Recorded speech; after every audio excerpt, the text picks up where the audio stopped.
안녕하세요. 서울에 살고 있는 40대 쌍둥이 엄마입니다.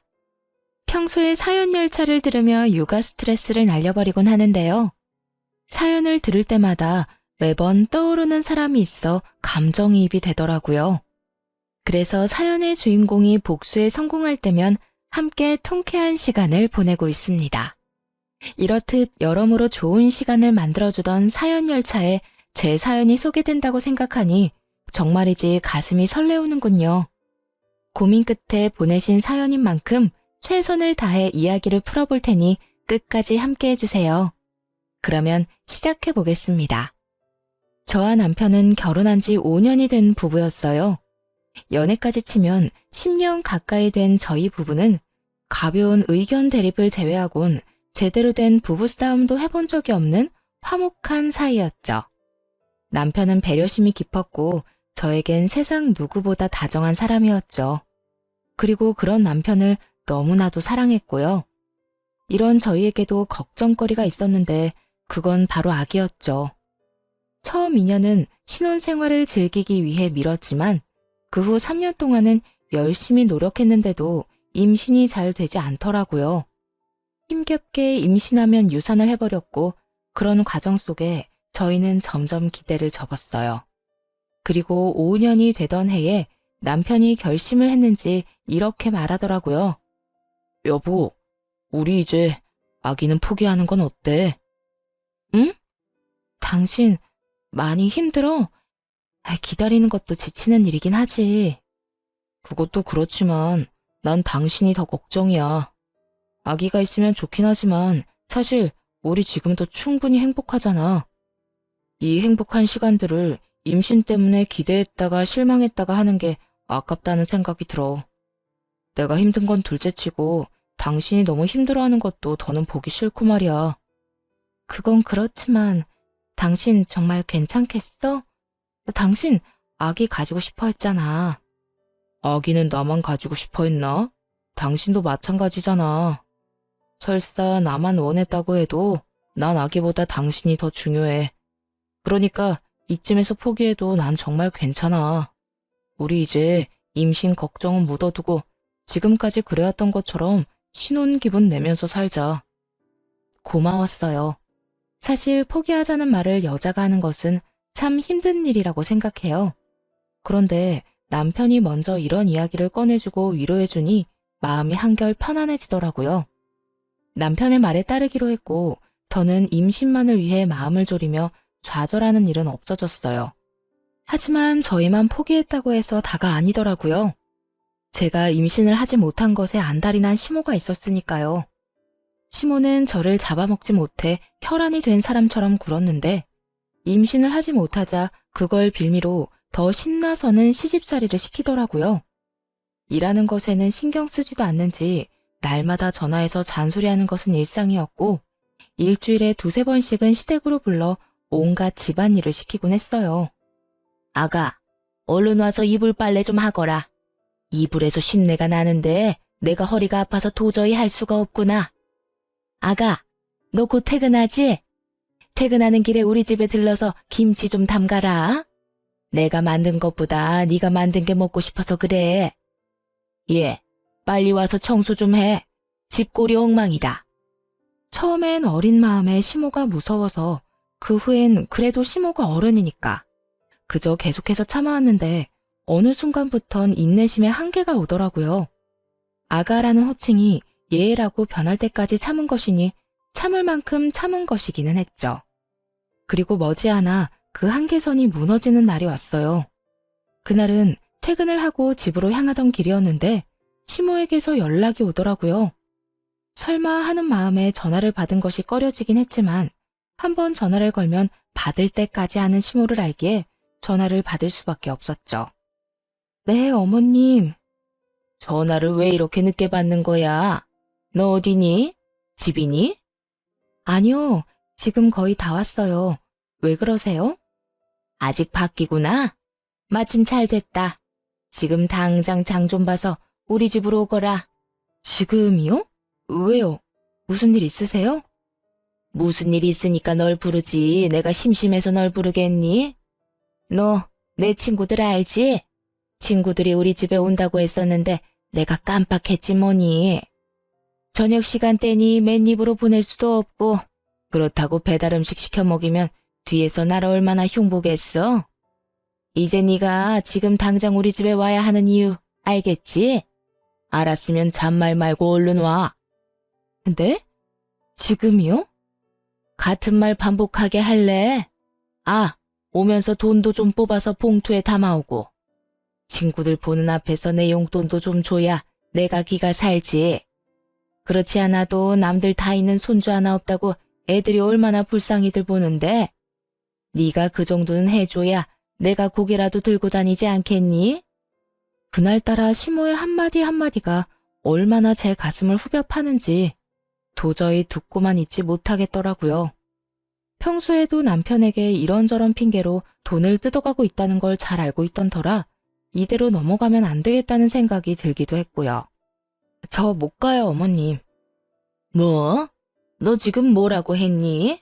못 온다고? 네, 저 못 가요. 지금 집에 다 오기도 했고 저도 사람인지라 피곤하네요. 그리고 앞으로 이런 식으로 막무가내로 부르면 못 갈 예정이니 어머님도 그런 줄 아셨으면 하네요. 평소 시모에게 불만을 털어놓은 적이 있긴 했지만 이런 식으로 단호하게 말을 한 적은 처음이었어요. 전혀 예상치 못했던 반응이었는지 시모도 당황한 듯 말까지 더듬거리더군요. 그러면서도 어떻게 해서든 저의 길을 죽이려고 애쓰더라고요. 너 지금 네가 뭐라고 하는 줄이나 알고 짓거리고 있니? 애도 못 낳아서 집안 대를 끊어먹은 것이 뭘 잘했다고 시험이 말에 온다 간다 말대꾸야.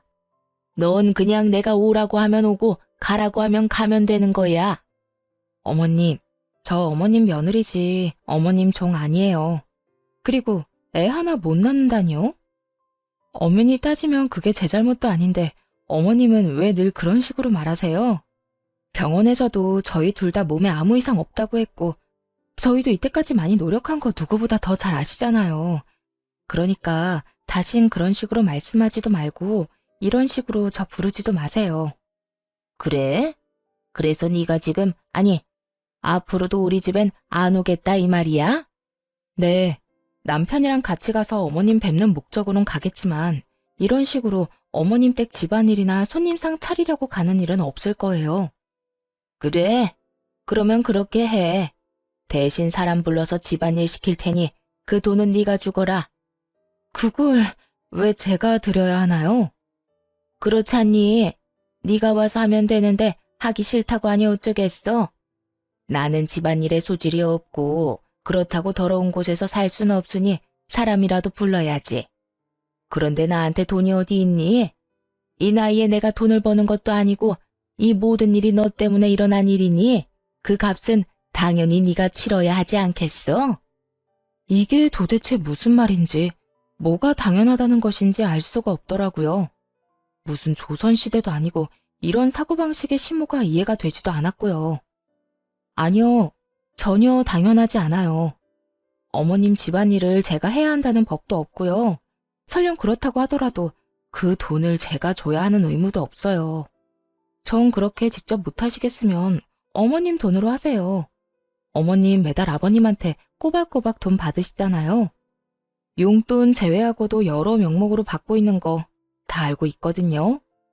지금 받아가시는 돈으로도 충분히 차고 넘칠 텐데 굳이 보태고 싶진 않네요. 처음 말을 꺼낼 때만 해도 전화를 들고 있는 손이 떨릴 만큼 무섭고 긴장됐는데 막상 입을 열기 시작하니 술술 잘도 나오더라고요. 그만큼 쌓였던 것이 많기도 했다는 뜻이겠죠. 이런 저와는 달리 시모는 자신의 뜻대로 되지 않자 화가 났는지 슬슬 언성을 높이며 막말을 하기 시작하더라고요. 그렇지 않아도 막말을 잘하는 시모인데 화가 나니 욕까지 해대며 고함을 지르더군요. 야, 너 진짜 그딴 식으로 나올 거야? 내가 너 가만둘 줄 알아? 내가 지금 당장 가서 네 머리채라도 잡고 끌고 와야 정신을 차릴래? 좋은 말로 할 때 얼른 와서 네 할 일 해. 마음대로 하세요. 어머님이 뭐라고 하든 그 일은 제 일이 아니니 절대로 못 가요. 야, 야, 야! 시모는 고함을 질러댔지만 그러거나 말거나 할 말을 마쳤으니 전화를 끊어버렸어요. 그 뒤로도 휴대전화가 뜨거워질 정도로 시모에게서 전화가 왔지만 받지 않았고 결국 배터리가 다 되어 꺼지자 이번에는 남편에게로 전화가 오더라고요. 넌 도대체 뭐 하길래 네 마누라가 나한테 그딴 식으로 구는 게야? 무슨 일이길래 다짜고짜 화를 내? 우리 집사람이 왜? 싸웠어? 싸워? 싸우기는 무슨 일방적으로 네 엄마가 당했어. 아니 글쎄 오늘 우리 집에 좀 오라고 했더니 네 마누라가 뭐라고 했는지 아니? 자기는 며느리지 종이 아니라고 하더라. 며느리면 며느리답게 시어미가 부르면 제깍제깍 와서 일도 하는 거지. 그거 보고 종이니 나발이니 말대꾸나 해대고 말이야. 오늘도 그래. 내 친구들 오니 집에 와서 손님상 좀 차리라는 게 그렇게 힘든 부탁이니? 막말로 애를 못 낳으면 다른 거라도 잘해야 하는 게 맞잖아. 남편의 성격을 알기에 굳이 알리지 않았던 것인데 시모 스스로 자신의 무덤을 참 정성스럽게 파고 있더라고요. 남편의 표정은 점점 더 굳어져 갔고 애 이야기에서 더는 참을 수 없는지 화를 내기 시작하더군요. 엄마, 요즘도 집사람한테 그런 말로 구박하고 있었던 거야? 내가 한 번만 더 그런 걸로 집사람 못 살게 굴면 가만 안 있는다고 했지. 그리고 엄마 집 일은 엄마가 좀 해.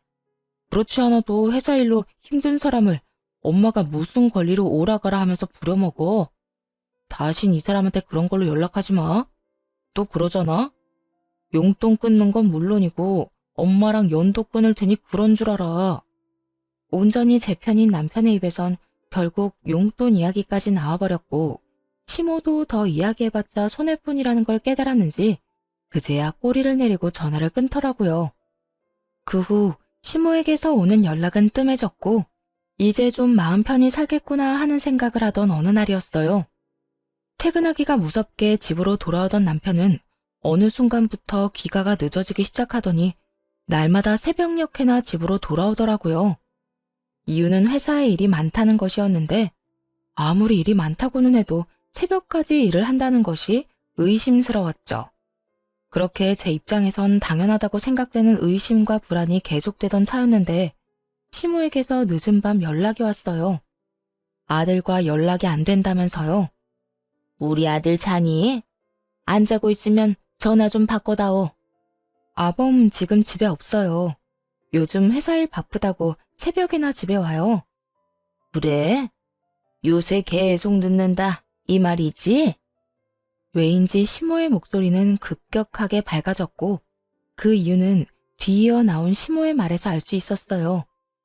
남자들이 회사 일 핑계대고 하루가 멀다고 늦으면 100이면 100 여자 있는 거 너 모르는 건 아니지? 우리 아들 애도 못 낳는 마누라밖에 모르는 바보인 줄 알았더니 그건 아닌 것 같아서 다행이구나. 여자라니. 어머님, 지금 말 다 하셨어요? 그렇잖아. 너희 결혼한 지 5년이나 됐는데 신혼 때처럼 얼굴만 보고 있어도 마냥 좋은 시절도 아니고. 이럴 때라도 있으면 애 보는 맛에라도 집에 들어올 텐데 애도 없으니 바람이 나는 것도 어찌 보면 당연한 거 아니니? 밖에서 낳은 애를 데리고 왔어도 몇은 데리고 왔을 세월이지. 이참에 우리 아들이 밖에서 똑두꺼비 같은 아들이나 하나 나왔으면 좋겠다 나는. 너도 얼마나 좋니? 임신 때문에 스트레스 받을 일 없이 키우기만 하면 되니 말이다. 지 아들이 불륜을 저지르고 있을지도 모른다는 상상에 목소리가 한껏 들떠 있는데 화가 나는 건 물론이고 어이가 없더라고요. 어머님, 그걸 지금 말이라고 하세요? 아무리 제가 싫다고 해도 그런 말은 하는 게 아니죠. 어떻게 시어머니가 며느리한테 그런 말을 해요? 그리고 제 남편이자 어머님 아들 그런 짓거리 하고 돌아다닐 사람 아니란 거 모르세요? 다신 그런 말 하지도 마세요. 아범 오면 나중에 연락하라고 할 테니 저한테 전화도 하지 마시고요. 시모와의 전화를 끊어버리고도 도저히 집에 있을 수가 없더라고요. 시모의 말처럼 남편이 외도를 하고 있다고 생각하는 것은 아니었지만 정말 일을 하는 건 맞는지 제 두 눈으로 확인해야만 할 것 같았어요. 그래서 남편의 회사로 향했고 문이 잠긴 회사 앞에서 희망은 무너졌습니다. 남편은 거짓말을 하고 있었고 집으로 돌아와 여러 가지 생각에 눈물이 나더라고요. 그럴 리가 없다고 남편을 믿으면서도 시모의 말이 귓가에 맴돌았고 굳건히 잠긴 회사 문이 떠올라 복잡한 마음이었어요. 그렇게 울고 있는데 남편이 잔뜩 지친 모습으로 들어오더라고요. 아직 안 잤어? 먼저 자고 뭐야? 당신 울어? 왜 울어? 무슨 일 있어? 무슨 일은 당신이 있겠지? 당신 도대체 요즘 뭐 하고 다니는 거야? 어? 나 일이 바쁘다고 그랬잖아. 일? 아까 당신 회사 다녀왔거든? 불도 다 꺼지고 문도 다 잠겨 있던데 일은 무슨 일이야? 나한테 왜 거짓말하는 건데? 당신 진짜 어머님 말대로 다른 여자라도 생긴 거야? 뭐? 여자? 그래, 여자. 어머님이 그러더라. 내가 애 하나 못 낳아서 당신이 밖으로 눈 돌리는 거라고. 정말 당신 다른 여자라도 생긴 거야? 그런 거야? 쉼없이 몰아세우자 남편은 깊은 한숨을 내쉬더라고요. 그 상황이 너무나도 곤란하다는 듯 말이에요. 그런 남편의 반응에 마음의 준비를 하며 대답을 기다렸고 한참을 고민하던 남편의 입에서 나온 말은 전혀 예상치도 못한 내용이었어요. 그게 일은 한 게 맞는데 회사 일이 아니라 술집 아르바이트를 하고 있었어. 아르바이트? 당신이 왜 아르바이트를 해? 혹시 회사 잘렸어? 아니, 나 사실은 요즘 투잡하고 있어. 그게 당신 출퇴근할 때마다 버스 지하철 갈아타느라 많이 힘들어하잖아. 그래서 차 사주려고 돈 모으고 있었는데 하루라도 더 빨리 사주고 싶어서 퇴근하고 할 수 있는 아르바이트를 하고 있었어. 당신한테 사실대로 말하면 반대할 게 뻔해서 거짓말했던 거야.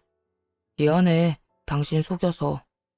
남편은 평소 버스와 지하철을 환승하며 힘들게 출퇴근을 하는 저를 위해 차를 사주고 싶다며 회사 일을 마치고 술집 아르바이트를 하고 있었다고 하더군요. 남편의 말을 듣고 나서야 눈에 보였어요. 충혈된 눈과 상의에 튄 국물 자국들, 그리고 피곤함에 찌든 얼굴이 말이에요.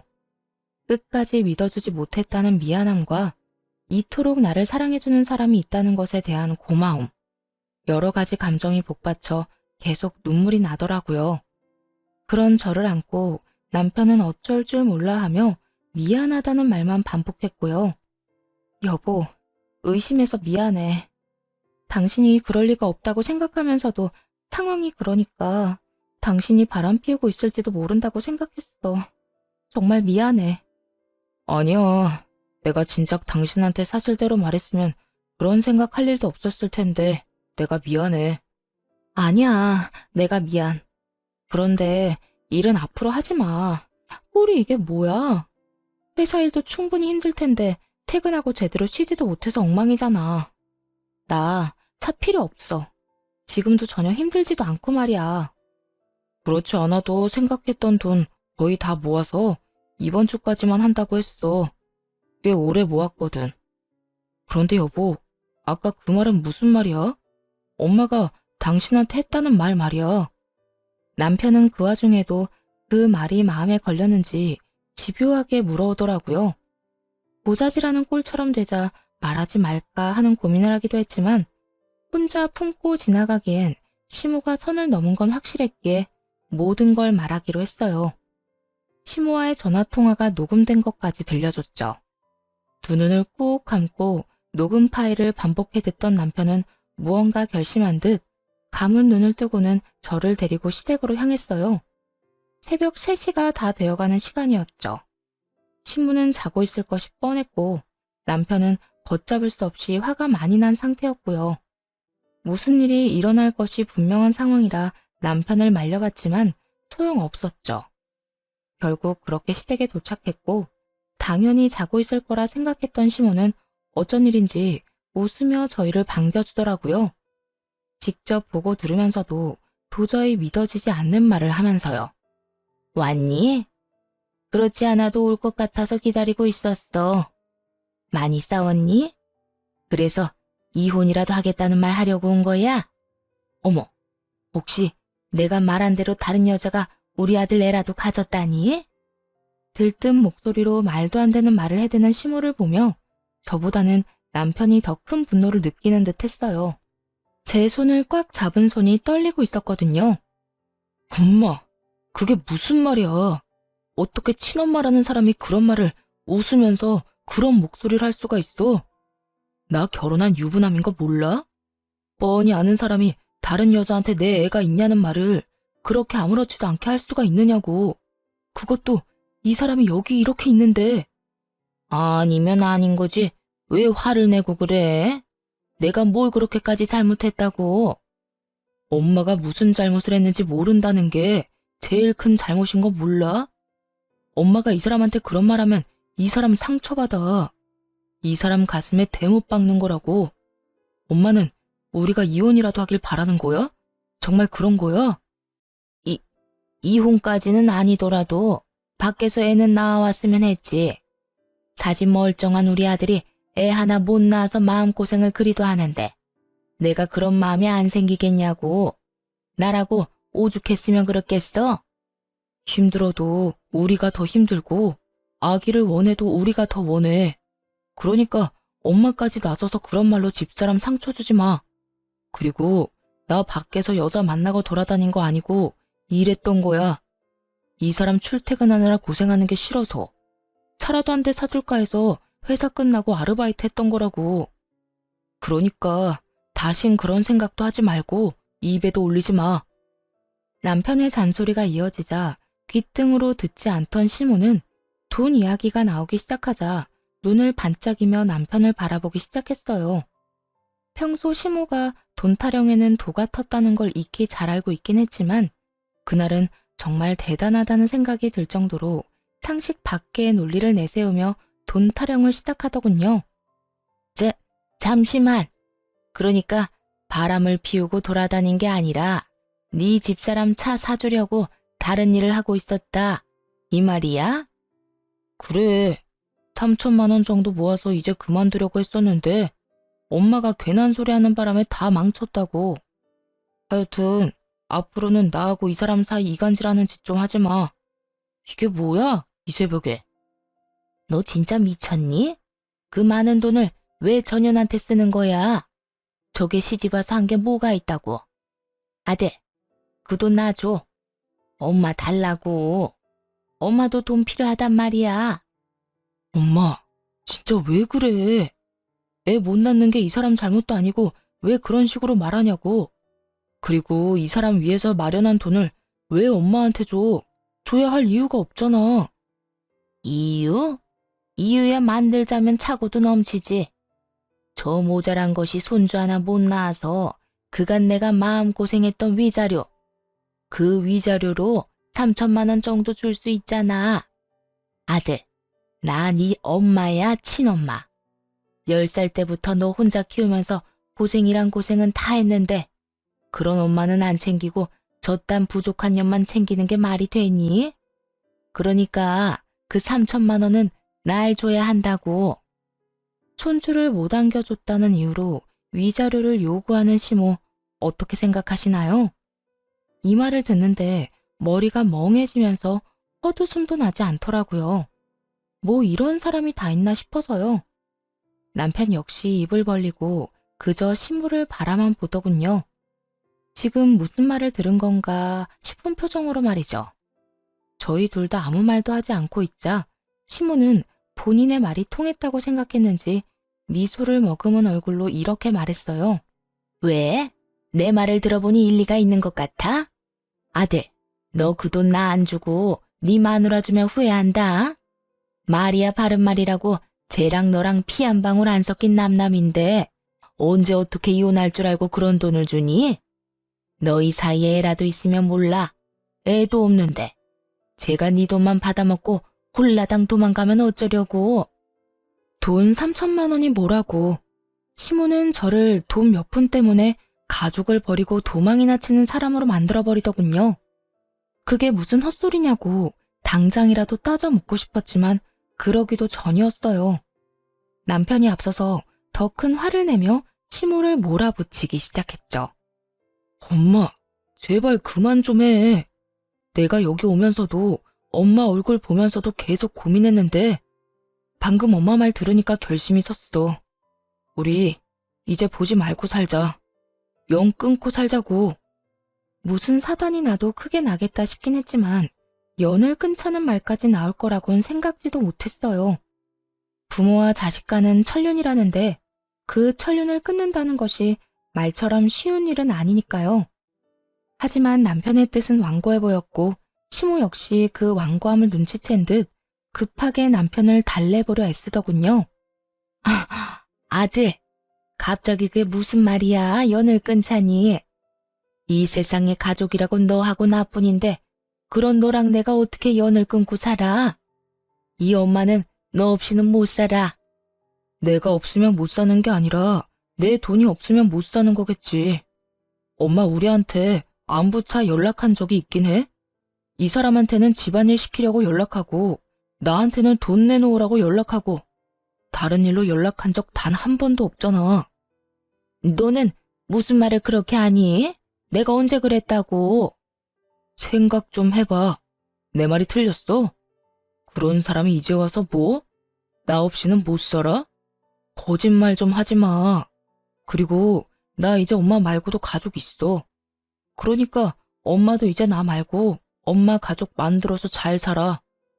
난 나하고 내 가족한테 상처만 주는 엄마, 없는 사람이라고 생각하고 살 테니까. 그래? 그러면 알겠어. 그까지 다들 없다고 생각하고 살면 그만이야. 이거 왜 이래?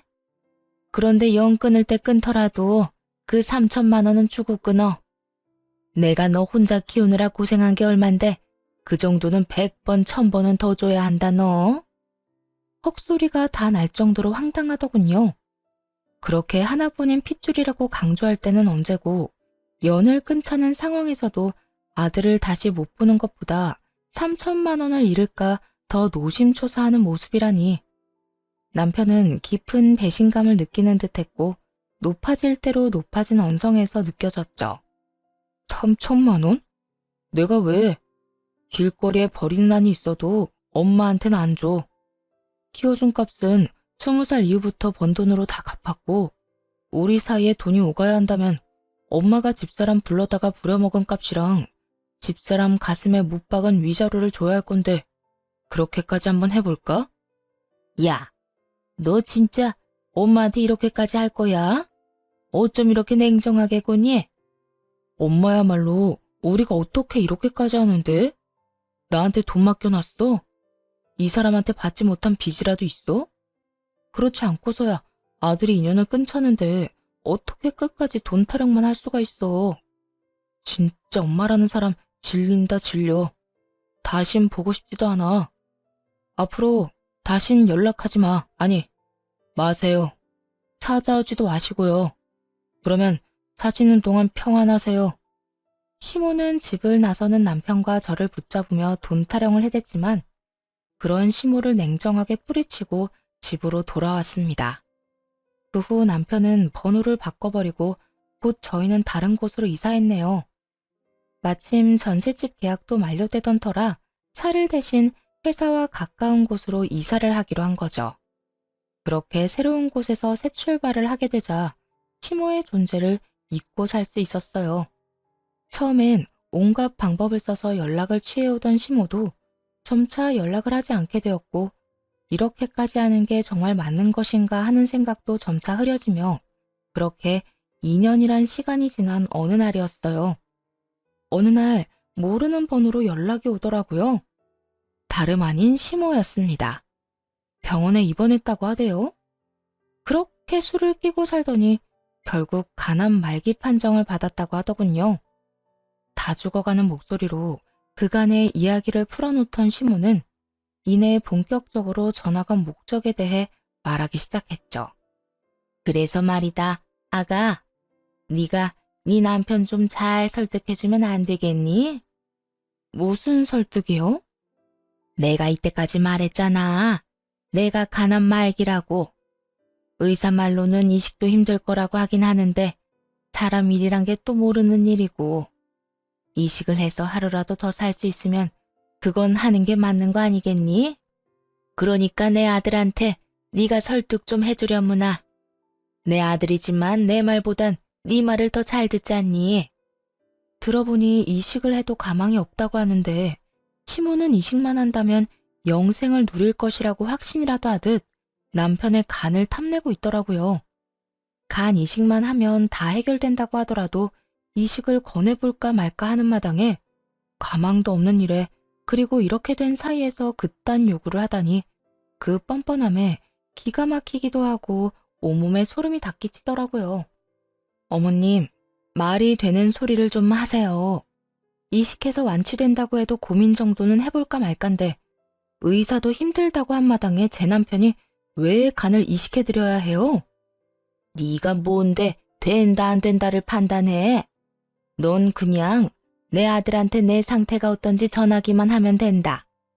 내 아들은 내 사정 들으면 분명 발벗고 나서줄 테니까. 지독한 년, 네 심보가 이따위니까 애도 없는 거야. 변한 것이 하나 없는 시모는 또 그런 식으로 상처만 주더니 전화를 끊어버렸고 고민에 빠졌죠. 이 상황을 남편에게 알려야 하나 말아야 하냐는 고민이요. 깊게 고민해본 결과 이건 제가 결정 내리고 말고 할 문제가 아니란 생각이 들더라고요. 가망 없는 일이라고는 하더라도 남편이 이식을 시도하고 싶다면 제가 말릴 일은 아니란 생각이 들었으니까요. 그래서 퇴근을 하고 돌아온 남편에게 시모의 이야기를 전했고 남편은 제 휴대전화에 기록이 남아있던 번호로 시모에게 전화를 걸었죠.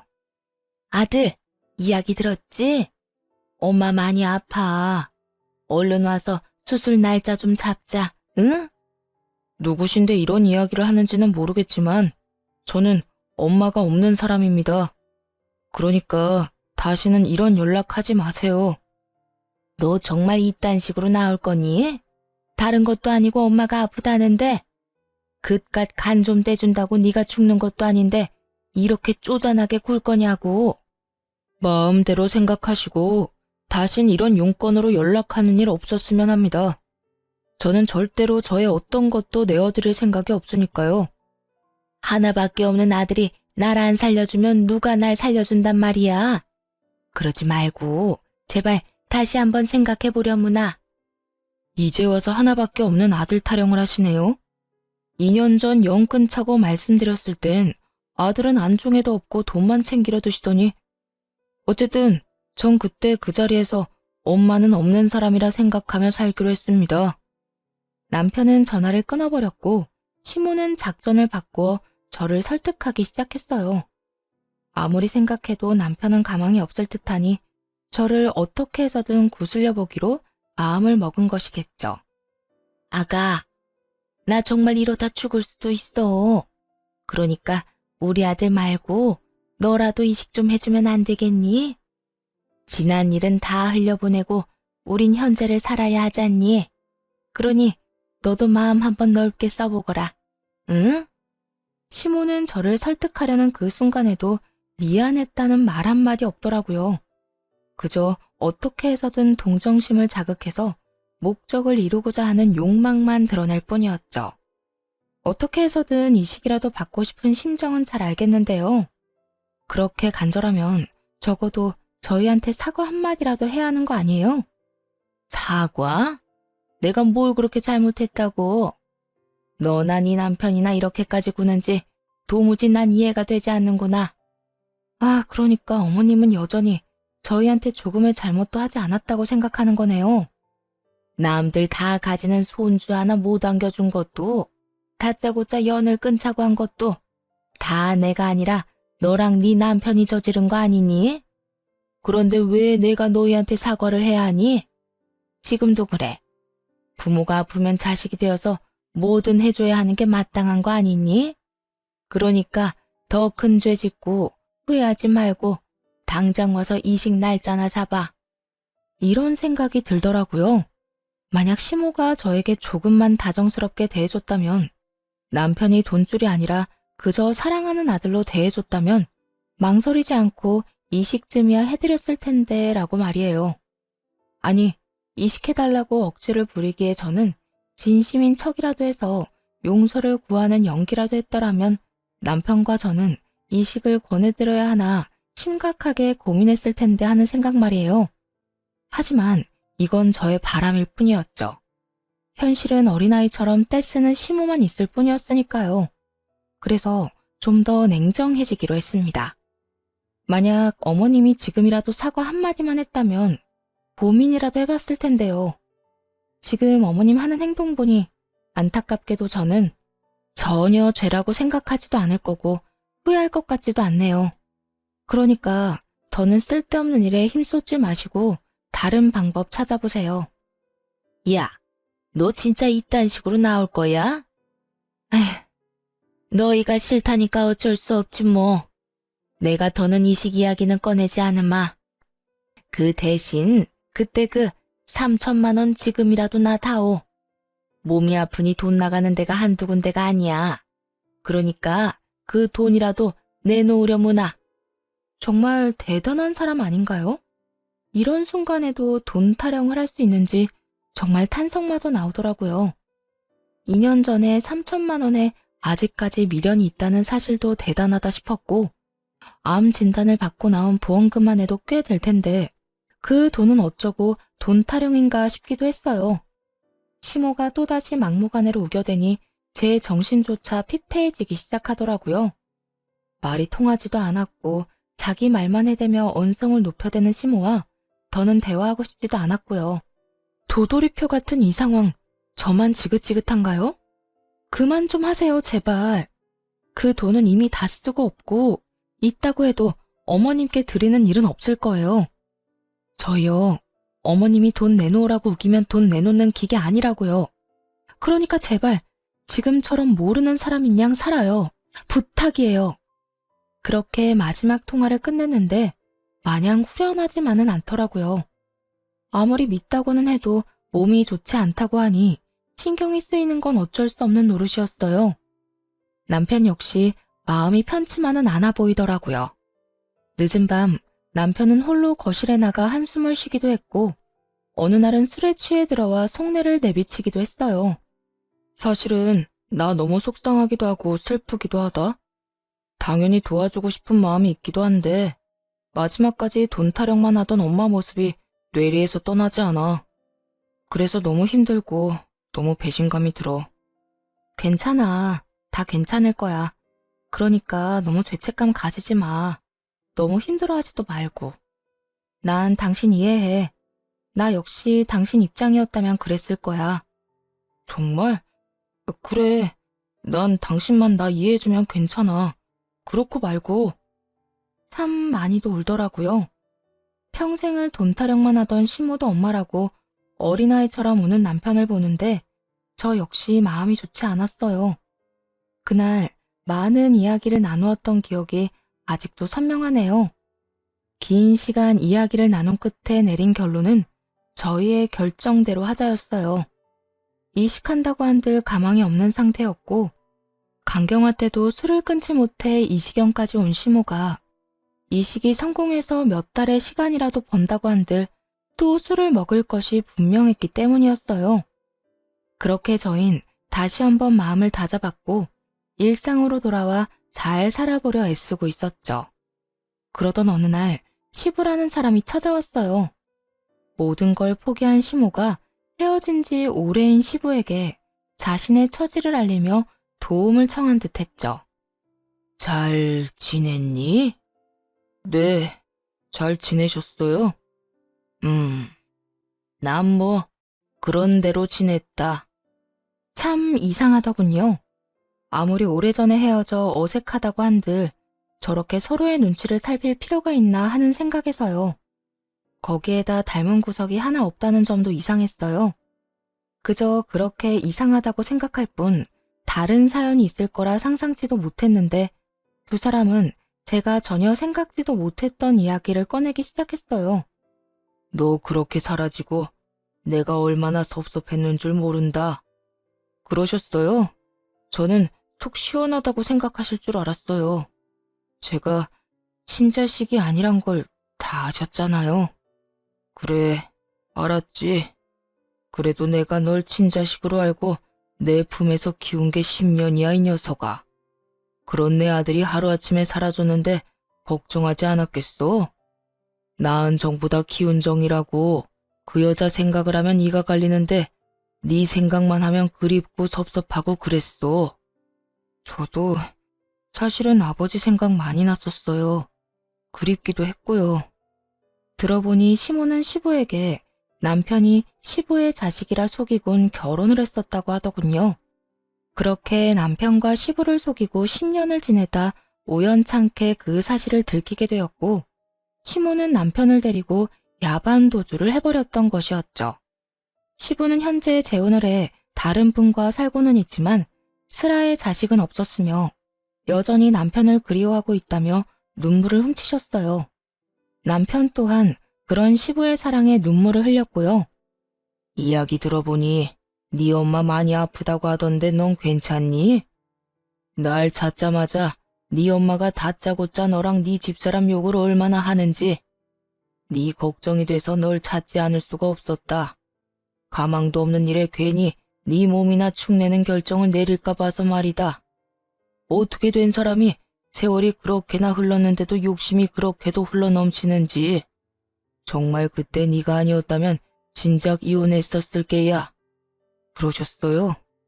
그렇지 않아도 엄마 때문에 정신없긴 했었어요. 이식 때문에 고민도 많이 하긴 했는데 하지 않기로 했고 그렇게 말도 전했고요. 그래, 잘했다 잘했어. 내가 병원에 알아봤는데 병원에서는 안 된다고 했는데도 네 엄마 욕심에 너를 그렇게 못살게 굴었다고 하더구나. 병원 가보니 몰래 술까지 사다 먹었는지 술 냄새가 얼마나 나는지. 하여튼 너만 건강하고 너만 괜찮다면 됐어. 으. 시부는 혹시라도 남편이 이식을 해주는 멍청한 결정을 내렸을까 싶어 단숨에 남편을 찾아왔다고 하시더라고요. 남편의 말을 들은 시부는 안도의 한숨을 내쉬며 다시금 남편의 손을 꽉 잡아주셨어요. 그간 고생했다고 하는 마음이 저에게도 전해질 만큼 따뜻하게 말이에요. 그렇게 한바탕 눈물의 재회가 끝나고 시부는 조심스럽게 말을 건넸어요. 아들아, 아까 말했다시피 집사람 자궁에 문제가 있어서 여생을 집사람과 나 이렇게 둘만 살았단다. 그래서 우린 지금이라도 멋진 아들이 필요한데 너만 괜찮다면 다시 내 아들로 살아주지 않겠니? 아버지, 네, 그렇게 할게요. 감사해요. 이 녀석, 어릴 때도 눈물이 많더니 지금도 눈물이 많구나. 남편은 시부의 품에 안겨 펑펑 울기 시작했고, 그런 남편을 시부는 꼭 안아주었어요. 평생 부모 사랑을 제대로 받지 못하고 자란 남편이 드디어 제대로 된 부모의 사랑을 받게 될 순간이었죠.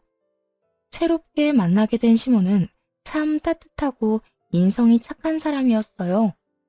생판남인 남편과 저를 오래전부터 자식으로 품은 사람처럼 따뜻하게 맞아주시더라고요. 그 덕에 남편과 저는 지난 세월을 위로받는 시간을 보내기도 했답니다.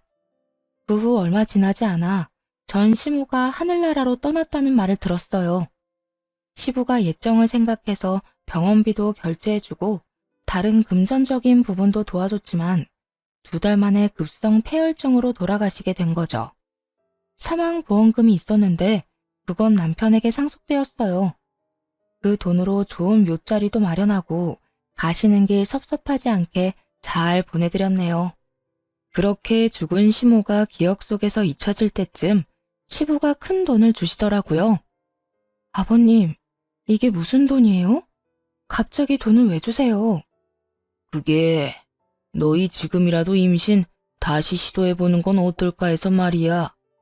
시험관 하는데 돈이 많이 든다고들 해서 미리 이렇게 준비해봤다. 시험관이요? 그래. 너희 아직 나이도 젊은데 이렇게 포기하는 거 너무 아깝지 않니? 애를 싫어하는 애들도 아니고 계속 시도하다가 포기한 거라며. 그땐 여러모로 마음이 편한 상황이 아니었으니 힘들었겠지만 지금은 마음도 편하고 스트레스 받는 일도 없으니 다시 시도해보는 것도 괜찮을 것 같은데 어떠니? 시부의 말을 듣고 보니 일리가 있다 싶더라고요. 임신을 열심히 도전하던 그땐 전 시모의 시집살이 때문에 스트레스가 이만저만이 아니었거든요. 하지만 이 당시에는 이렇게 마음 편히 지냈던 적이 있었나 하는 생각이 들 정도로 몸도 마음도 건강한 상태였으니까요. 시부의 말대로 다시 시험관을 도전했고 바로 쌍둥이를 임신하게 되었어요. 기적처럼 임신에 성공을 하고 난 후에도 걱정은 많았어요. 또 유산의 아픔을 겪을까 봐요. 하지만 그렇게 기쁨과 걱정의 9달이 지나고 지금은 출산을 앞두고 있네요.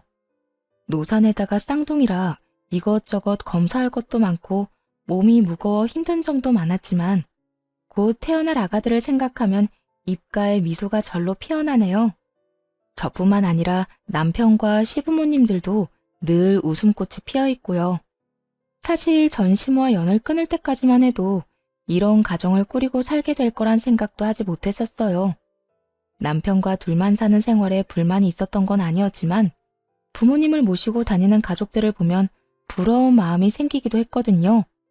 그랬는데 새로운 시부모님이 나타났고 그런 시부모님의 권유로 저희에게 곧 있으면 쌍둥이까지 생긴다니. 사연을 쓰는 지금 행복함에 벅차 눈물이 나면서도 전 시모의 생각에 씁쓸해지는 건 어쩔 수가 없네요. 어느 날은 남편과 전 시모 이야기를 나눈 적이 있어요. 아무리 연을 끊어버렸다고 한들 생각이 나서요. 여보, 어머님 보고 싶진 않아? 엄마? 살아계셨다면 아직까지 원망했을 것 같은데 그렇게 가시고 나니까 보고 싶을 때도 있긴 하네. 사실 나도 그렇게나 미웠는데 참 이상해. 그런데 여보, 나 그런 생각 가끔 한다? 그때 내가 아기도 빨리 가지고 출산까지 무사히 했으면 어머님이 날 좀 예뻐해 줬을까? 그랬으면 이날까지 어머님도 함께이지 않았을까 하는 생각. 당신은 그런 생각 안 해? 이 말에 한참을 망설이던 남편은 허공을 응시하며 이렇게 말하더라고요. 나도 그런 생각하기는 해. 그런데 몇 번을 생각해도 우리 엄마는 출산과 상관없이 변함없이 똑같은 모습이었을 거란 결론이 나더라고. 내가 오랜 세월 다 겪어봤잖아. 그러니까 당신도 괜한 죄책감 가지지 말고 그저 돌아가신 분 미워하는 마음 없이 가끔 떠오르면 생각하고 그땐 그랬었지 하고 웃어 넘겨버리자. 알겠지? 그래, 알겠어. 남편과 저는 마주보며 웃었고 그날 비로소 전 시모를 완전히 용서하고 제대로 보내드렸던 것 같네요. 그 덕인지 요즘엔 전 시모 이야기가 나와도 웃어 넘길 만큼 여유가 생겼고요. 처음 이 사연을 쓸 때까지만 해도 고민이 참 많았는데 말이에요. 다른 사연처럼 이혼 사연이 아닌 절연 사연이라 더욱 고민스러웠던 것 같아요. 그럼에도 사연을 쓰게 된 이유는 저희 가정처럼 상식에서 벗어난 시부모님의 행동 때문에 고통받는 분들이 많더라고요. 여러 사연들을 접하며 제가 겪었던 일들, 그리고 저희가 어떻게 행동했는지가 조금이라도 도움이 될까 싶어 사연을 쓰게 되었어요. 부모와 자식 간의 사이가 쉽게 끊을 수 있는 사이가 아니란 걸 누구보다 잘 알지만 그럼에도 아닌 건 끊어내야 더 멀리, 더 높이 나아갈 수 있지 않을까 합니다. 그것이 악연이라면 더욱 단호하고 빠른 결정이 필요하지 않을까요? 이로써 저의